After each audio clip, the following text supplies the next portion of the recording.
দান করেছেন। হাজারো লাখো মানুষের মধ্য থেকে যে আল্লাহ আমাদেরকে কবুল করেছেন, নিয়ামতের শুকর আদায়ার্থে সকলেই পড়ি আলহামদুলিল্লাহ। দরুদ ও সালাম সৈয়দুল মুরসালিন রহমাতুল লিল আলামিন শফিউল মুজনিবিন খাতামুন নবিয়্যিন সৈয়দুস সাকালাইন ইমামুল মুরসালিন শফিউ আযম রাসূল আকরাম রহমত আলম নবিয়ুল আরব আল আজম হাবিব কিবরিয়া আশরাফুল আম্বিয়া সৈয়দুল আম্বিয়া শফিউ মাহশর সাকি কৌসর আকা ইনামদার মদিনা কা তাজদার आफताब नबूवत फ़ख्र मौजूदात सैयदुल मखलूक़ात हज़रत मुहम्मदुर रसूलुल्लाह सबाई पढ़ें नबीजिर उपरे दरूद पढ़ले सवाब ना गुनाह। एक बार पढ़ेছেন 3টা पुरस्कार পেয়ে গেছেন, 10টা গুনাহ মাফ হয়ে গেছে। দ্বিতীয় পুরস্কার 10টা নেক আমলনামায় যোগ হয়েছে। তৃতীয় পুরস্কার 10 গুণ মর্যাদা আল্লাহর আদালতে বেড়ে গেছে। বেশি বেশি দরুদ শরীফের আমল করি, হাঁটতে চলতে উঠতে বসতে সর্বাবস্থায় দরুদ কম হবে না বেশি? শুধু জেলাফির মজলিসই দরুদ? হ্যাঁ, পৃথিবীতে যত দোয়া আছে সব দোয়ায় দরুদ লাগবে, না হয় দোয়া কবুল হবে না। মসজিদে ঢুকতে দোয়া আছে না নাই? বের হতে দোয়া আছে না নাই? দরুদ আছে, আছে না নাই? নবীজি বলেন যে দোয়ায় দরুদ নাই ও দোয়া কবুল হবে না। এজন্য মসজিদে ঢুকতে দোয়া কি? আল্লাহুম্মা আফতাহলি আবওয়াবা, দরুদ পড়তে হবে এর সাথে। ওলামায়ে কেরাম সুন্দরভাবে শিখাইছেন, বিসমিল্লাহি ওয়াস সালাতু ওয়াস সালামু আলা রাসূলিল্লাহ আল্লাহুম্মা আফতাহলি আবওয়াবা রাহমাতি। আবার বের হইতো এভাবে, বিসমিল্লাহি ওয়াস সালাতু ওয়াস সালামু আলা রাসূলিল্লাহ আল্লাহুম্মা ইন্নী আসআলুকা মিন ফাদলিক। কমপক্ষে দৈনিক 300 বার দরুদ পড়ব ইনশাআল্লাহ। সময় থাকলে নামাজে যে দরুদ পড়ি এটা পড়ব, সময় কম হলে সংক্ষেপ এতটুকু পড়ব, সাল্লাল্লাহু আলাইহি ওয়া আলিহি ওয়াসাল্লাম পড়ব তো ইনশাআল্লাহ। দুনিয়াতে কোনো তাবিজ লাগবে না, দরুদের আমল করেন। কিসের দোকানে ব্যবসায় সমস্যা, ঘরে সমস্যা, বিপদ, কোনো বিপদ থাকবে না, দরুদের আমল, বেশি বেশি দরুদের আমল। আল্লাহ সবাইকে তৌফিক দান করেন। ঘুমের আগে বিছানায় বসে ওযু সহকারে 300 বার দরুদ শরীফ পড়ে নেবেন। সময় কম, ছোট আকারে পড়বেন, ওযু সহকারে ঘুমাবেন। ইনশাআল্লাহ দরুদের বরকতে রসুলের সাথে মোলাকাত হতে পারে, আল্লাহ কবুল করেন। সর্বোপরি শুকর, জমিনের মধ্যে কিছু জায়গা আছে বরকতি জায়গা, আছে না নাই? কিছু মানুষ আছে বরকতি মানুষ, কথা ঠিক? মানুষের কারণে জায়গার বরকত। এত সুন্দর বাগান, আজকের ফুটন্ত ফুল দেখে যেতে পারেন না যিনি ঘাম ঝরিয়ে এই প্রতিষ্ঠা করে গেছেন। হাজারো লাখো আলেমের উস্তাদ, ওয়ালিয়ে কামেল হযরত মাওলানা আব্দুল ওয়াহাব পীরজি হুজুর রহমতুল্লাহ আলাইহি, যার দ্বীনের তরে অক্লান্ত পরিশ্রম আর অবদান। বয়ান কি করব জানি না, আয়াত যেটা নিছি রসুলের সিরাত সম্পর্কে আলোচনা, রসুলের সিরাত। আচ্ছা, তরজমাটা বলে নেই 1 মিনিটে, এরপরে আলোচনা যেদিকে যায় যাক। লাকাদ কানা লাকুম ফি রাসূলিল্লাহি উসওয়াতুন হাসানাহ। আল্লাহ পাক বলেন, হে রাসূল করিম সাল্লাল্লাহু আলাইহি ওয়া আলিহি ওয়াসাল্লাম উম্মতকে বলে দেন, ও দুনিয়ার মুমিনেরা, তোমাদের জন্য রসুলের মধ্যে রয়েছে উত্তম আদর্শ। হাদিসে পাকে নবী বলেন, কুল্লু উম্মতি ইয়াদখুলুনাল জান্নাতা ইল্লা মান আবা। সমস্ত উম্মত জান্নাতে যাবে, যারা নবীকে অস্বীকার করে, মানে না, তারা যাবে না। ইলামান আবা, সাহাবায়ে কেরাম প্রশ্ন করলেন, হে আল্লাহর রাসূল, আপনাকে অস্বীকার করে, মানে না, তারা কারা? ক্বালা মান আতাআনি দাখালাল জান্নাতা ওয়া মান আসানি ফাকাদ আবা। নবীজি বলেন, যে আমার ইতাআত করে, ইত্তেবা করে, অনুসরণ অনুকরণ করে, সে জান্নাতে যাবে। যে বিরোধিতা করে সে জাহান্নামী, আমাকে অস্বীকার করার কারণে।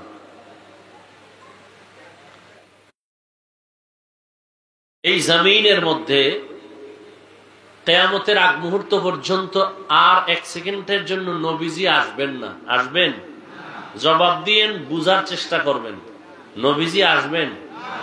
মাঝে মাঝে রামপুর, হ্যাঁ, বিভিন্ন মাজারে নবী আসেন, বাইতুল মোকাররমে আসেন, রবিউল আউয়ালে হইলেও তো একবার আসবেন। আসবেন? নবীজি বলেন কিয়ামত পর্যন্ত। কতদিন?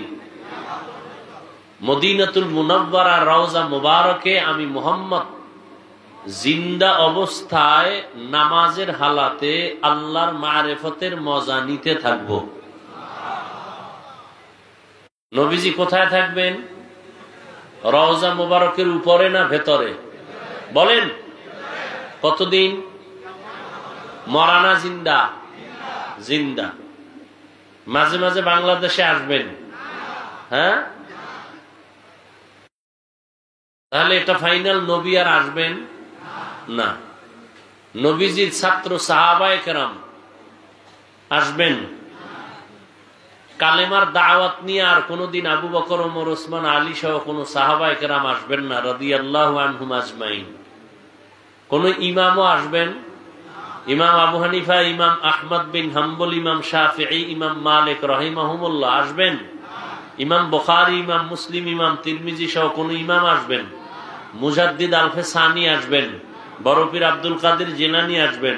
খাজা মুঈনুদ্দিন চিশতি আজমিরি আসবেন? কিয়ামত পর্যন্ত আর আসবেন? আমরা জান্নাতে যাব। কোথায় যাব? সবাই না? এখন একটু চিন্তা করে নেবেন, কারণ আওয়ামী লীগ গেছে, কোন দল আসে একটু ভাই বলুই, নাকি? জান্নাতে সবাই যেতে চান তো? এটা বলতে এত টেনশন? যাবেন জান্নাতে? এটা ফাইনাল। যত আকাম করি জান্নাতে যাব। যত আকাম কুকাম করে সবার শেষ ফল নিয়ত কি? জান্নাতে যাবে না? জান্নাতে যাব। এখন জান্নাতের পথ কই এটা আমরা চিনি না। পথ, জান্নাতের পথ একটা। কয়টা? সিরাতাল মুস্তাকিম। কিন্তু বাংলাদেশে এখন জান্নাতের পথ খুঁজতে গিয়ে অনেক পথ বের হয়ে গেছে ধর্মীয় লাইনে। হুজুরদের মধ্যেও পথের অভাব নেই, আছে না? নাই। কেউ বলে মাজারে সেজদা দাও, এটাই সঠিক পথ, আছে না? নাই। কেউ বলে পীরের কদমে সিজদা দাও, এটাই সঠিক পথ, আছে না? নাই। কেউ বলে ঢোল বাজাও, মদ পান করো, এটাও সঠিক পথ, নাই। সঠিক পথ কোথায় পাবো? এর সংক্ষেপ জবাব, জান্নাত পাওয়ার সঠিক পথের ঠিকানা আছে কোরআন হাদিসে। বলেন কোথায়? জান্নাত পাওয়ার সঠিক ঠিকানা কোরআন। কিন্তু কপাল খারাপ, কোরআন হাদিসের আরবি আপনিও পারেন না, আপনার আব্বাও পারেন। কি আরবি কোরআন পড়তে পারেন? কোরআনের আরবি বুঝেন? বুঝেন না। হাদিসও? আর ভাই জবাব দেন না কেন? আরবি কোরআন বুঝেন না, হাদিসও বুঝেন না, দুই একটা বাংলা বুঝেন, তাই তো? কিন্তু সঠিক জান্নাতের পথ আছে কোরআন হাদিসে। কোরআন হাদিস কি আরবি না? মূল আরবি। আরবি তো বুঝেন না। এখন কি করা? নবীও আসবেন না বুঝাইতে, সাহাবায়ে কেরামও আসবেন না। জান্নাতও যাব, কোরআন হাদিসের পথও আমাদের নিতে হবে। উপায় কি? পড়তেও পারি না। স্থায়ী ফাইনাল সমাধান হলো জান্নাত পাওয়ার পথ আর ঠিকানা নেওয়ার একমাত্র স্থায়ী ঠিকানা কোরআন সুন্নাহর আলোকে উলামায়ে আহলে হকের পরামর্শ, তাদের সংস্রব, তাদের সোহবত। উলামায়ে কেরামের সম্পর্ক ছাড়া, পরামর্শ ছাড়া কোরআন সুন্নাহর আলোকে জান্নাতের পথ আর কোথাও পাওয়া যাবে না। কিন্তু এই উলামায়ে কেরামরে বানাইছেন আপনারা মাথার বোঝা। মাথার দোষ না থাকলেও হুজুর গো দোষ। কি হুজুর যদি একটু গরম বয়ান করে, কয় গরম বয়ান ইমান বেশি গরম হবে না। ঠান্ডা মাথায় বয়ান করলে কয় হুজুরের ইমান দুর্বল। কি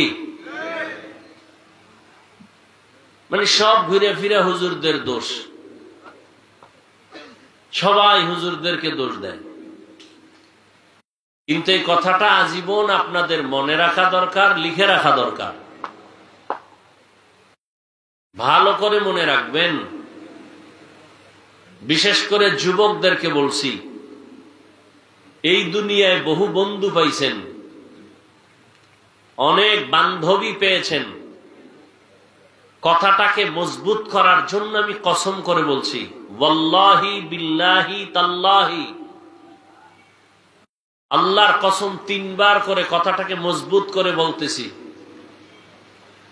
পারলে লিখে রাখবেন, পেস্টন করে টানায় দিবেন, রং কিনে তুলি দিয়া আর্ট করে দিবেন। যুবকরা কান ভালো করে সজাগ করে শুনো, কিয়ামত পর্যন্ত এই জমিনে তোমাদের যত বন্ধু পেয়েছো সব ধান্দাবাজ, সব স্বার্থপর। একমাত্র নিরেট নির্ভেজাল নিঃস্বার্থ বন্ধু উলামায়ে আহলে হক। তোমার জীবনে যত কল্যাণ উলামায়ে কেরামের অবদান। উলামায়ে কেরাম এই দেশকে যা দিয়েছে, জাতিকে যা দিয়েছে, পৃথিবীর কোন নেতা কোন নেত্রী দিতে পারে নাই। শুধু চাপাবাজি করেছে আর কিচ্ছু করে নাই। আর যা করেছে, দিয়েছে 5 টাকা, মাস্তানি করেছে 5000 টাকা। একমাত্র নিঃস্বার্থ বন্ধু এই জমিনে তোমার উলামায়ে আহলে হক, আর কেউ না। তোমার নেতা স্বার্থপর, স্বার্থে আঘাত লাগছে, দল থেকে নাম কাটে নাই, কল্লা কেটে দিয়েছে। এটা মিথ্যা কথা? দুনিয়ার সব তোমার নেতা বন্ধু স্বার্থপর, ধান্দাবাজ। একমাত্র নিঃস্বার্থ পিওর বন্ধু তোমার এ জীবনে উলামায়ে কেরাম। তুমি মানো আর না মানো, তোমার কপাল খারাপ হলে তুমি মানবা না, এটা তোমার কপাল খারাপ। আর যার কপাল খারাপ, কথাগুলি লিখে রাখলে ভালো হবে, মোবাইলে নয়। যার কপাল খারাপ, আমি বলছি একজন আর কপাল খারাপ, কিন্তু নমুনা আছে ওরটা খারাপ। কারটা খারাপ? তার প্রথম পরিচয় নমুনা আলেমের বিরোধিতা করা, এটা প্রথম নমুনা ওর কপাল খারাপ। আলেমের বিরোধিতা করা, ইমাম সাহেবের সাথে গাদ্দারি করা, কপাল খারাপ। আলেমকে ধমক দিয়ে কথা বলা, নিছক কপাল খারাপ। ওর পতন মরার আগে হবে, মরবে না তাড়াতাড়ি। ওর পতন হবে, পাও ভাঙবে, হাত ভাঙবে, ঘরে আগুন লাগবে, দোকানে ডাকাতি হবে, আস্তে আস্তে কষ্ট পেয়ে পেয়ে মরবে, তাড়াতাড়ি মরবে না। এর কপাল খারাপ, লিখে রাখো। আলেম ওলামা কি দিয়েছে? এই দুনিয়ার অসভ্য, অসৎ, চরিত্রহীন মানুষগুলোকে আদর্শ মানুষ বানিয়েছে। সরকার কোটি কোটি কোটি টাকা দিয়া র্যাব, আর্মি, পুলিশ, বিডিআর এগুলো তৈরি করেও যা পারে নাই, উলামায়ে কেরাম বিনা টাকায় চোখের পানি দিয়ে তা পেয়েছে, তা করেছে। জাতিকে তা দিয়েছে, কিন্তু জাতি নিমক হারাম জেনে বুঝেও স্বীকার করে না, স্বীকার করে না। বর্তমান আমাদের বাংলাদেশে জনপ্রতিনিধির চেয়ারম্যান যারা, ইউনিয়ন, কয়েকজন আলেম আছে চেয়ারম্যান, আপনারা জানেননি? ভাই সত্য কথাটা স্বীকার করেন, মানেন আর না মানেন, জানেন? আপনাদের পার্শ্বে নবীনগর, ওখানে একজন আলেম চেয়ারম্যান আছে।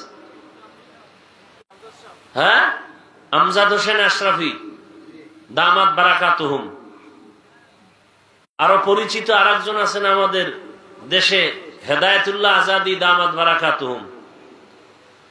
আরো অনেক ওলামায়ে কেরাম আছেন, চেয়ারম্যানের দায়িত্ব পালন করতেছেন। খবর নেন তো, জীবনভর তো চাপাবাজি আর গাদ্দারি আর বেয়াদবি করেছেন, একটু খবর নেন তো। অন্যান্য চেয়ারম্যানের নীতি নৈতিকতার খবর নেন, আর উলামায়ে কেরাম যারা দায়িত্ব নিয়েছেন তাদের খবর নেন। মোবাইলওয়ালা মোবাইল বানাইছে, কিভাবে চালাইলে মোবাইলটা সুস্থ থাকবে ক্যাটালগ দিয়েছে মোবাইল কোম্পানি। জমিন কে বানাইছেন? আসমান কে বানাইছেন? মানুষ সৃষ্টি কে করেছেন? এই মানুষ কিভাবে চললে তার জীবন সফল হবে ক্যাটালগ দিয়েছেন কোরআন শরীফ আল্লাহ। অতএব কোরআন দিয়ে, ইসলাম দিয়ে, রসুলের আদর্শ দিয়ে যদি দেশ চালায় তাহলে ওই দেশে অশান্তি হবে? কখনো হবে না। যতদিন আল্লাহর দ্বীন এবং রসুলের আদর্শ বাস্তবায়ন না হবে ততদিন চাপাবাজি চলবে, শান্তি হবে না। হুজুরদের তো আর ভোট দিবেন না, কি ও চাপাবাজি। ভোটের আগের রাত্রে টাকা খাইয়ে সব হাত দিয়ে সব শেষ, কি? এখন তো কিছু কমছে, আগে তো বলতো হুজুরেরা আবার রাজনীতি করে গা। পৃথিবীতে শ্রেষ্ঠ রাজনীতি রসুল করেছেন, রসুলের কলিজার বন্ধু ওলামায়ে কেরাম। শ্রেষ্ঠ রাজনীতি করবেন না, চোরেরা করবে, দুর্নীতিবাজেরা করবে, চাপাবাজরা করবে, ডাকাত চোরেরা করবে। ওলামায়ে কেরাম না খাইয়া অন্যকে খাওয়াবে, এটাই ইসলামের রাজনীতি। ওলামায়ে কেরাম নিজে কষ্ট করে অন্যের কষ্টের মজা বুঝবে, এটাই ইসলামী রাজনীতি। কথা ঠিক? আর দুনিয়ার পচা রাজনীতি, নিজে খাও সব তীরে না খাওয়ায় মেরে ফেলো, নিজে এসি লাগাও অন্য জায়গায় বিদ্যুতের তার কেটে দাও, পচা রাজনীতি। আর মাইকে উঠে চাপাবাজি করবে, কেউ খাবে কেউ খাবে না, তা হবে না তা হবে না, স্লোগান। সত্য কথাটাও স্বীকার করে না, কপাল এমন পুরছে। মানবে তো নাই যে স্বীকার করবে হ্যাঁ এটা সত্য, এতটুকু স্বীকার করতে চায় না। কারণ যদি হুজুরদেরটা স্বীকার করে তো হুজুরদের কাছে ছোট হয়ে যায়। তো এটা কেমনে? আমার এক 5 তলা বিল্ডিং, হুজুর থাকে টিনের ঘরে, আমি হুজুরের কাছে ছোট হই কেমনে? আল্লাহ হেদায়েত দান করুন। তো রাজনীতি করে ফেললাম না। মদিনার রসুল যে রাজনীতি করেছেন সে রাজনীতি করব, পচা রাজনীতি চলবে না, পচা রাজনীতি চলবে না। মদিনার রাজনীতি চলবে, ইসলামী রাজনীতি চলবে। আল্লাহর রসুল রাষ্ট্র পরিচালনা করছেন না করেন নাই? আবু বকর সিদ্দিক রাদিয়াল্লাহু তাআলা আনহু রাষ্ট্র পরিচালনা করছেন না করেন নাই? ওমর ফারুক রাদিয়াল্লাহু তাআলা আনহু রাষ্ট্র পরিচালনা করছেন না করেন নাই? বলেন, সত্য কথা বলেন, এটি ইসলামে নাই?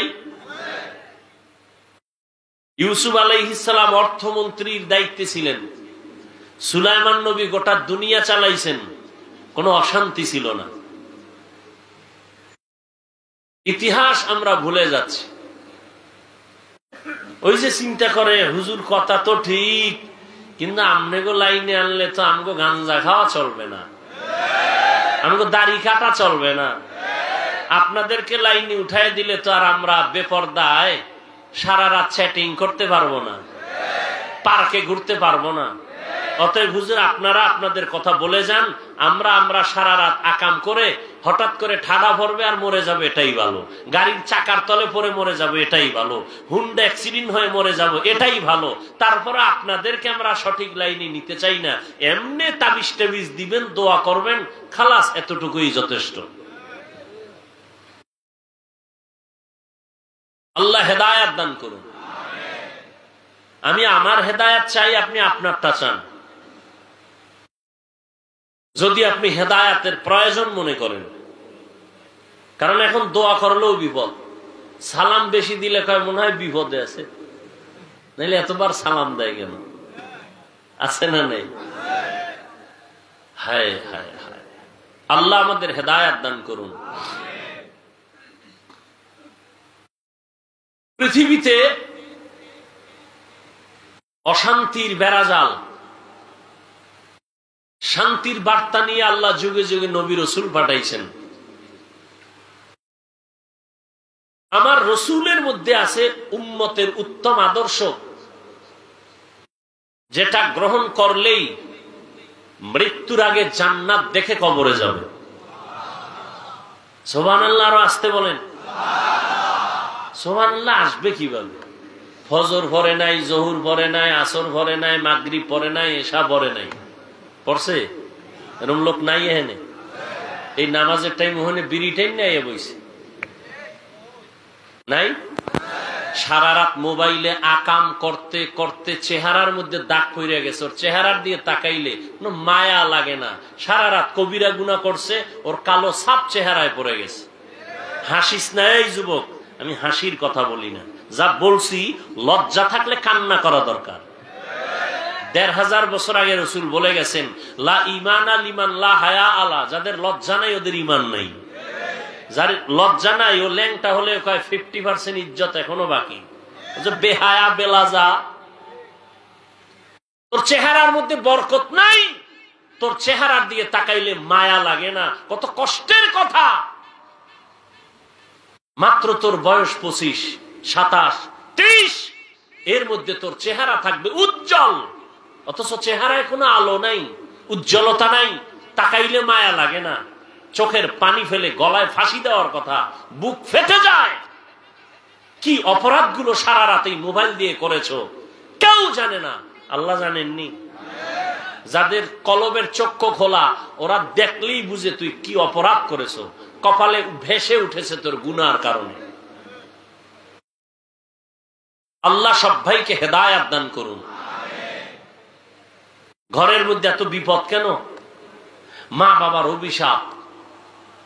এত কষ্ট মা বাবাকে দিয়েছো সন্তান।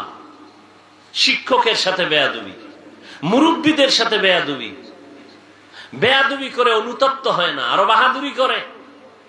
আমি পেরেছি আর কেউ পারে নাই। এই ইকো হয় কেন? বন্ধ করো, রিভাব দাও শুধু। আল্লাহ হেদায়েত দান করুন। রাগ করতেছেন আপনারা? লাকাদ কানা লাকুম ফি রাসূলিল্লাহি উসওয়াতুন হাসানাহ। আল্লাহ বলেন, ও দুনিয়ার মানুষ, রহমতের নবীর মধ্যে তোমাদের জন্য রয়েছে উত্তম আদর্শ। কেমন উত্তম আদর্শ? মক্কার মানুষের মাঝে রহমতের নবী আসছেন। রহমতের নবী আসছেন এমন এক সময়, যেই সময় মক্কার মানুষের মতো খারাপ মানুষের জমিনে আর কোথাও ছিল না। মক্কার মানুষ এত চরিত্রহীন, এতটা খারাপ, সারা দুনিয়ার মধ্যে এত খারাপ মানুষ ছিল না। এটাও বড় কঠিন কথা। এখানে একটা সুন্দর মাদ্রাসা মসজিদ আছে, এত আলেম ওলামা, পার্শ্বের মানুষগুলো যত খারাপ হোক অন্য জায়গা থেকে একটু হলেও ভালো থাকবে, কারণ এখানে আলেম ওলামা আছে, মসজিদ আছে। কথার কথা। মক্কা নগরীতে আল্লাহর ঘর, এত দামি একটা ঘর। ইন্না আউওয়ালা বাইতিন উযিআ লিন-নাসি লাল্লাযী বিবাক্কাতা মুবারাকান ওয়া হুদা, মুবারাকান ওয়া হুদাল লিল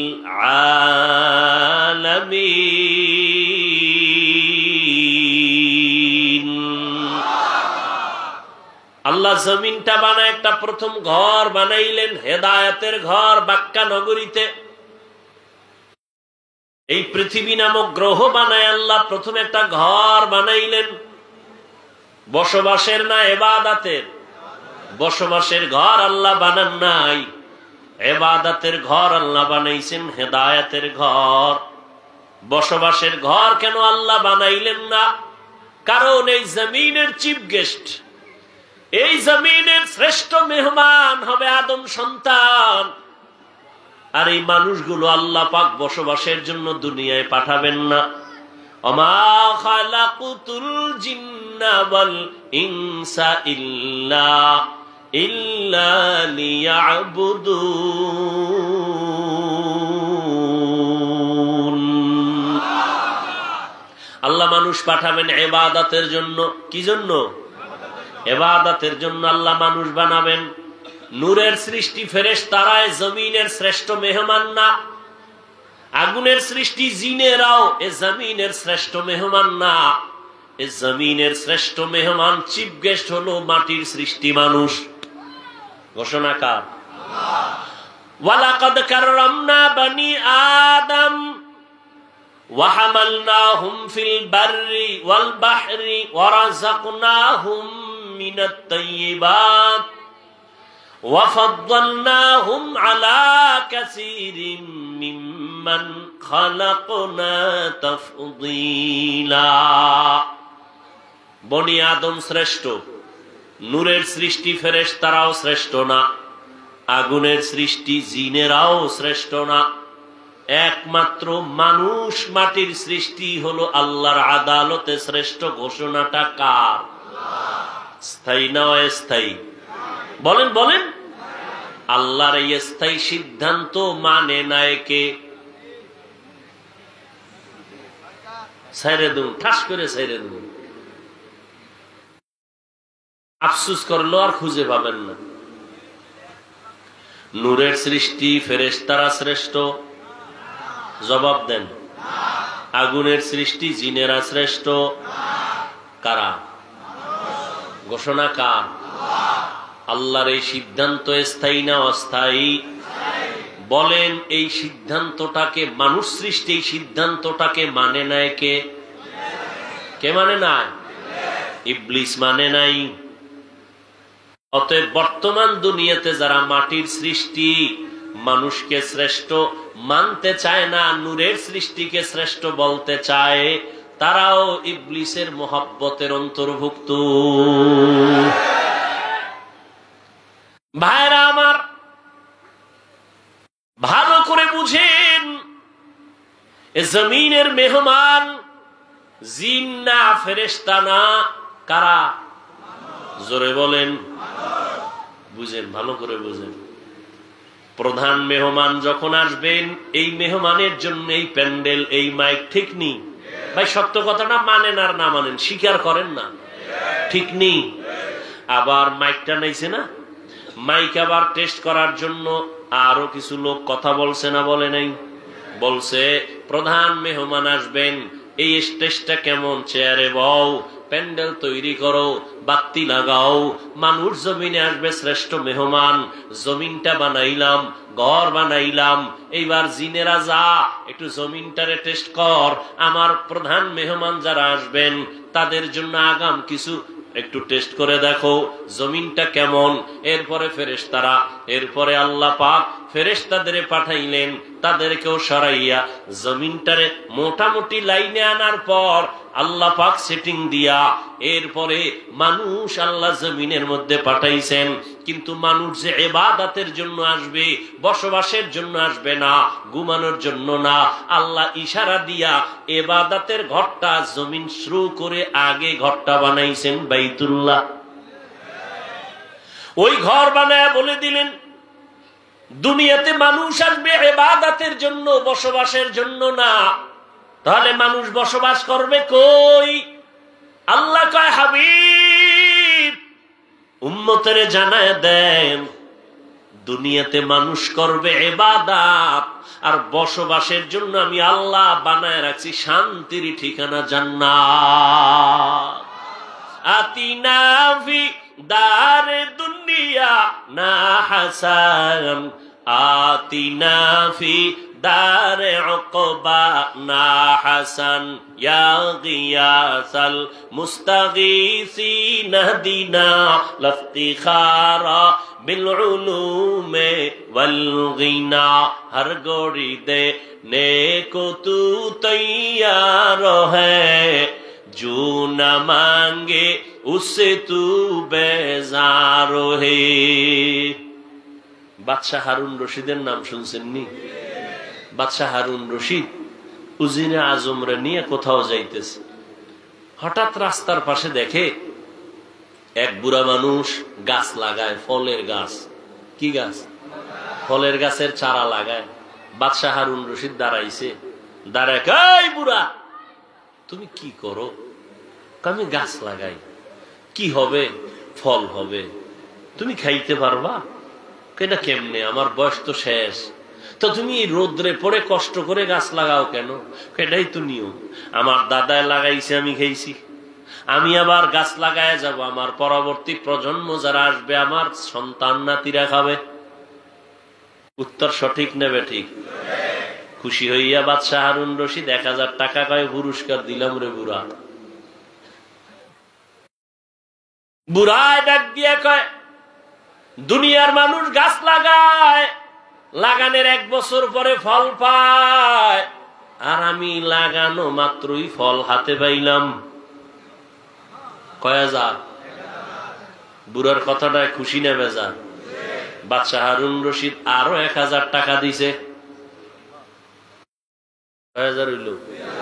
বুড়া আর একটা চিৎকার দিয়া কয়, দুনিয়ার মানুষ গাছ লাগায় ফল পায় বছরে 1 বার, আমি নগদ পাইলাম 2 বার। বুড়ায় যেই তাল শুরু করছে, উজিরে কয়, বাদশাহ তোমার ফকির বানাইব, ভাগো এখান থেকে, তাড়াতাড়ি চলো। এরে নবীর আশেক, আজকে কথা বলতেছি চিল্লাইয়া। এই পরিবেশটা তৈরির পেছনে তুমি যতই চালাকি করো না কেন, এর পেছনে একমাত্র অবদান উলামায়ে কেরামের।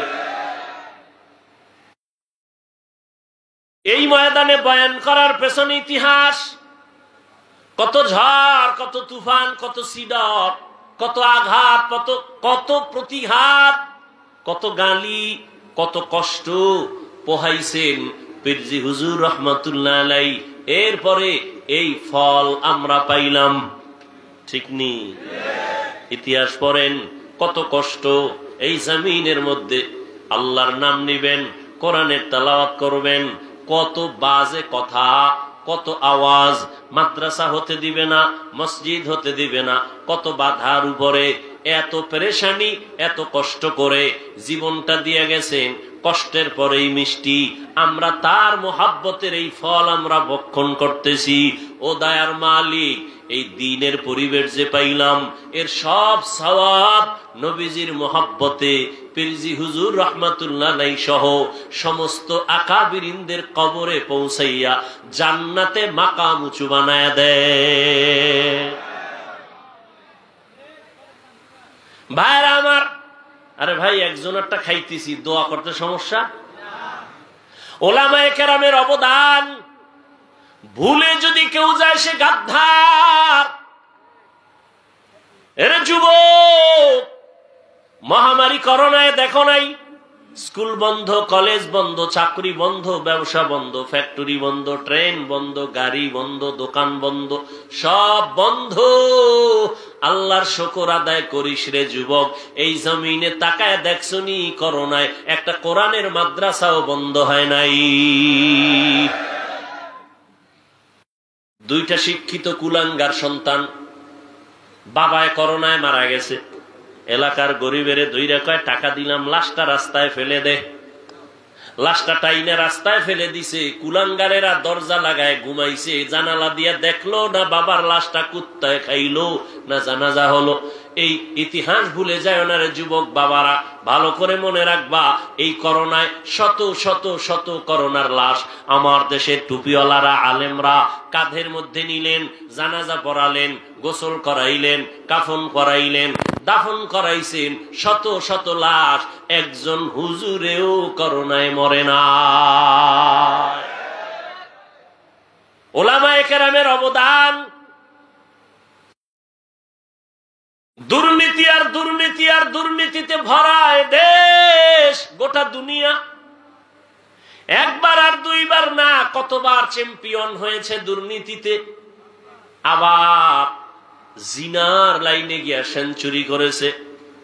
বাবা তার আপন মাইয়াটাকে হোটেলে ঢুকায় কয়, আজকের রাতের জন্য তুই আমার স্ত্রীর সমান। জোরে কবাটা নাউজুবিল্লাহ, আসবে কি করে? ঘরে ঘরে গুনাহ, লজ্জা শরম শেষ হয়ে গেছে। মোবাইলের মাধ্যমে এই পরিমাণ গুনাহ হচ্ছে, গুনার প্র্যাকটিস হচ্ছে। বাবা দেখে সন্তান গুনাহ করে, দেখেও কিছু বলে না। বাংলাদেশের ইতিহাস ওলামায়ে কেরামরে কি পরিমাণ তোমরা গালি দাও সব আমরা জানি, কি পরিমাণ আমাদের বিরুদ্ধে লেখালেখি করো তাও জানি। এরপরও কোন আলেম একটা গালি দেয় না। তুমি আমাকে সালাম দেওয়ার কথা, কিন্তু না, আমরা মদিনার আদর্শ নিয়ে তোমাকে আগে সালাম দেই। তোমার মনটা বড় বেজার, আমরা ওদিকে না তাকাইয়া হাসি মুখে সালাম দেই, জিজ্ঞাসা করি কেমন আছো রে বাবা। যেই আবার পুলিশ বিডিআর মাদকের না বলুন, এইভাবে কত কিছুই স্লোগান। কিন্তু ওলামায়ে কেরাম বেতের বাড়ি নাই, গালি নাই, দিন নাই রাত নাই, কষ্ট করে খানা নাই, তারপরও পায়ে ধরে ধরে ধরে ধরে বিনয়ের সাথে বয়ান করে। তাবলীগওয়ালারাও বয়ান করে, পীর সাহেবরাও বয়ান করেন, মসজিদের খতিবরা, আমরা ওলামায়ে কেরাম পায়ে ধরে ধরে ধরে ধরে বিনয়ের সাথে কথা বলি। রে বাবা, কি বলি বয়ান করিয়া? সবাই হুজুর হও, টুপি লাগাও, দাড়ি লাগাও, তসবি হাতে নাও, এটা বলি। হ্যাঁ, বারবার সবাই একটাই বলি, বাবা তুমি কওমিতে পড়ো, আলিয়ায় পড়ো, স্কুলে পড়ো, কলেজে পড়ো, চাকরি করো, ব্যবসা করো, তুমি যাই করো বাধা নাই। তোমার কাছে আমাদের দাবি, তুমি ডাক্তার হও, ইঞ্জিনিয়ার হও, প্রফেসর হও, তুমি একজন সাংবাদিক হও, তবে দাবি আমার বেয়াদব হইও না। তোমার ব্যবহারে যেন আলেম কখনো কষ্ট না পায়, তোমার ব্যবহারে যেন মা বাবা কষ্ট না পায়, তোমার ব্যবহারে মুরব্বীরা যেন কষ্ট না পায়। তুমি ডাক্তার হইয়া চলো, জীবন সফল হবে যদি আদব নিয়ে চলতে পারো। রহমতের নবীর আদর্শ নিয়া 5 বেলার নামাজ পড়ো, মা বাবার দোয়া নিয়ে চলো, ওলামায়ে কেরামের পরামর্শ নিয়ে চলো, কোনো বাধা নাই। আমার দেশে ডাক্তারও দরকার, ইঞ্জিনিয়ারেরও প্রয়োজন, একজন সাংবাদিকেরও প্রয়োজন, আমাদের দেশে প্রফেসরের প্রয়োজন। সব মুসলমানের সন্তান ডাক্তার হবে, আমাদের বড় গৌরব। মুসলমানের সন্তান তুমি ইঞ্জিনিয়ার হবা, আমাদের জন্য গৌরব। মুসলমানের সন্তান তুমি একজন প্রফেসর হও, আমাদের জন্য গৌরব। তবে বেয়াদব হবা, এটা আমাদের জন্য অভিশাপ।